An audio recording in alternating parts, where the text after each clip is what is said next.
Bawal mang under. Yung under disayang lalaki, walang kaligtasan yun. Impyerno pupuntahan nun. Kasi binabaliktad mo yung kapangyarihan ng Diyos eh. Sabi ng Diyos, ang babae sa ilalim ng puder ng lalaki. Tingnan niyo si Eva, bakit siya kumain ng bawal? Kasi wala si Adan eh. Hindi man lang siya nagtanong muna kay Adan eh. Ang ginawa, kumain na. Nagsariling kalooban na si Eva. Hindi na nagkonsulta sa asawa. Alam niyo, ang isang mabuting pamilya, ang babae, pasasakop, bibili ka ng rep. Eh, alam mo namang ang mister mo naghahanap buhay. Dear, kasi yung mga bata eh, sana may baon lagi. Gusto ko sana bumili tayo ng rep. Magkano ba ikahulog isang buwan? Eh, nagtanong ika ako, ang hulog 1,000 eh. Pagtango ng mister mo, o sige, pagtityagaan na nating maghulog. Di kumuha ka, may away ba? Wala. Eh siya umukay. Eh siya presidente. Pag okay na presidente, okay na sa vice president. Di ba? Sino ba presidente? 523. Sapagkat ang lalaki ay pangulo ng kaniyang asawa. Ayun, ang lalaki, pangulo ng asawa. Sino hong lalaki rito ang vice president? Hindi kayo naniniwala sa Diyos. Kung kayo ang vice president, dapat pag may asawa, ang asawa, lalaki, yun ang president. Ang lalaki, pangulo ng asawa. Ang babae, pasakop sa kanyang asawa. Kaya hindi mag-aaway eh. Pangulo ka, lalaki, nagpapasakop naman si babae. Dear, dadalaw lang ako kila inang, baka ako gabihin. Oh. Pagtango niya, o sige, kamusta na lang kay inang? Oh. Pag ginabi ka, magagalit ba? Hindi. Baka malay mo, kung maganda pagsasama nyo, baka mamaya medyo pumukulimlim na araw, tadilim na. Susunduin ka pa nun eh. Oh. Mahal ka niya eh. Susunduin ka pa. Walang away eh. Kaya lang nag-aaway kasi, hindi kung lumalakad sa riles, tindan nyo yung tren. Pag nasa riles, may banggaan ba? Wala. Basta nasa riles ang tren. Pag nadiskaril yung isa, magbabanggaan. Pag nawala sa riles, may riles po ang babae, may riles din ang lalaki. Parehong makakalakad kayong smooth na hindi madidisgrasya ang kahit na sino. Eh ngayon, bakit may disgrasya? Na-disgrasya yung mga anak, napabayaan, naging drug addict. Napabayaan yung mga anak, naging sugarol, naging standby, naging palaboy na lansahan. Bakit? May hindi lumalakad sa rilis yung mag-asawa eh. Ha? Pag lalo na may mag-asawa ngayon, anak lang ng anak. Eh dear, 2 buwan na naman ika, hindi ako dinadatnan eh. Eh pakilan na ba ika yan? Sabi ng biyenan, 12 na inang eh. Tumang kasi kulas eh. Eh bet, ako lang may kasalanan niya, gusto mo rin naman. Gano'n ang mga dialogue. Alam ko na, tanda ko nang ito. Tapos, bahala na. Mas mabuti na ikayang marami. At marami tayong mapapagtrabaho. Ha? Meron magulang kaya nanganganak para pagtrabahuhin. Hindi maganda yun. Ako palagi ko, sabi ko nga, ang nagmamahal na magulang, bago ipanganak yung anak, iniisip mo na, bibili mong kuna. Di ba, no? Bibili mo lampin. Eh ngayon, hindi na nga problema lampin, may diapers na eh, di ba, no? Yung mga disposable. Nung araw, malayo pa yung panganganak, yung lampin, pinuburdahan na yun eh, baby. Paglaki ka ng anak ko, papasok ko ka sa St. Agnes. O sa St. Mary. Pakukunin ko ng kurso. Yan, mga pangarap. Meron namang anak, meron namang magulang sa bandang Bicol. Ay, haplos yung tiyan ng asawa yung buntis eh. Kaya ito lalabas, are. Sana babae. Bakit naman ikaw babae gusto mo? Hindi maipasok sa kabaret. Ikaw naman ikaw. Nakakita mo.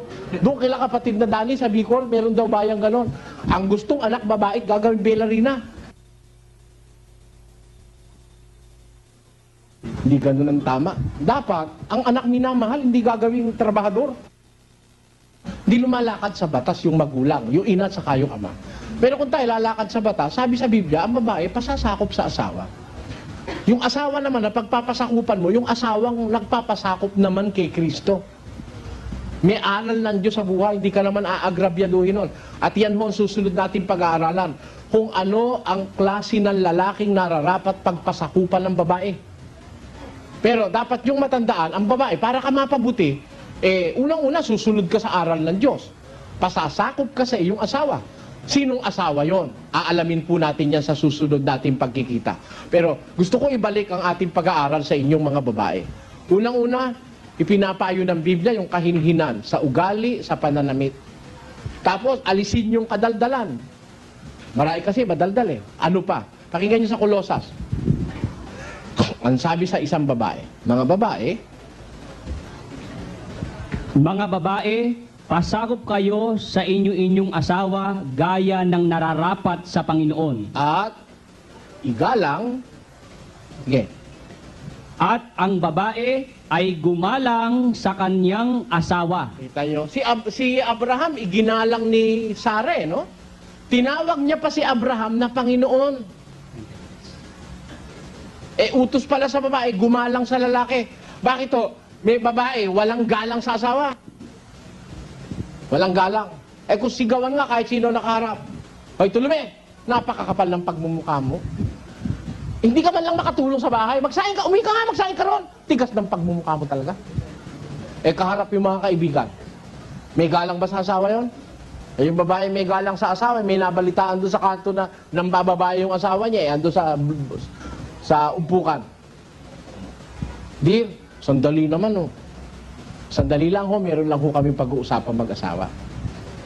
Umuwi sa bahay. Ano ba ikayon? Halika sa bahay ko na lang sasabihin. Magiling pa. Pagdating sa bahay, kinurot lang. Walang yoko, anong bababoy ko pala. Hanga ako ron. Napigil niya yung emotion niya hanggang bahay. Sabi sa babae, gagalang sa asawa. Gagalang mo. Hindi ko mo yung asawa mo, nabisto mo na ang ugali, nabisto mo na ang pagkatao, naalaman nung may buni sa puwet. Hindi mo na igagalang. Meron ganun babae. Naku, hindi ko lang alam na ganun pala yun. Yung pala may power. Sabi. Abay, pagka naging asawa mo na, may power, di ka na makaka-atras nun. Hindi ko mo natuklasan mong may power dito at may paputok tutulututin mo. Gumawa ka ng paraan. Bawal ni Kristo, hindi ka maliligtas Pagka ikaw dahil may power yung asawa mo, kung kani-kanino ka lalaki sasampin, maiimpyerno ka nun, hindi ka maliligtas. Para maligtas ka, may power, di alisin mo yung power.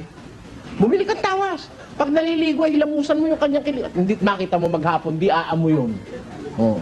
Marami naman remedyo talagang yun na lang Siyempre, yun ang asawa mo, kumanta ka na lang ng You're my everything, everything I need. You're the song I sing, and the book I read. You're a way beyond belief, and just to make it brief, you're my winter, summer, spring, my everything. Kahit mabaho pa hininga niyan, hindi mo naman pwede isoli na yan kung gusto mo maligtas. Tama ho ba yun o hindi? Para wag kang mangalon niya at wag ka nang sumampid pa sa ibang lalaki, hindi ka maliligtas alam niyo yung kaluluwa ng tao, mahalaga yan mga kababayan. Dito sa mundo, ang buhay natin dito, pag naka-80 anyos ka, maswerte ka na nga, 80 anyos, 90. Tayo ba, abutin pa ba natin palagay yung edad na yun? Ngayon 31 lang, naninigas na Hindi ba? Mas maigsi ang ano ngayon ng tao palagay mo na, nabuhay ka na ng 100 taon sa mundo. Pagkatapos na 100 taon, mamamatay ka. Pagkabuhay na maguli, doon sa walang hanggang buhay, kung mapahama ka, hindi ka ba naaawa sa kaluluwa mo noon? Paparusahan ka sa impyerno habang panahon? Kaya kailangan, dito pa lang maghahanda na tayo. Ang matalinong tao, hindi ang pinaghahandaan yung ngayon lang, pati bukas kinukonsider noon. Yun ang matalinong tao. Pati yung bukas, he is prepared for the future. He is not prepared only for this day. Bakit? Yung future, mas maraming challenges na hinaharap ka kung ang iisipin mo lang ngayon, basta makakain ka ngayon, ubos-ubos biyaya. Sabi ng Tagalog, mamayang konti nakatunganga. Mga kapatid na babae, gusto niyong maging dapat sa Diyos, huwag niyong kakalimutan. Pangunahing aral sa babae, maging mahinhin. Ugali, pananamit, pakikisama, mahinhin. Pagkatapos, pasakop sa asawa. Igalang ang asawa. Tapos, gumawa ng mabuti sa lahat ng araw ng kanyang buhay.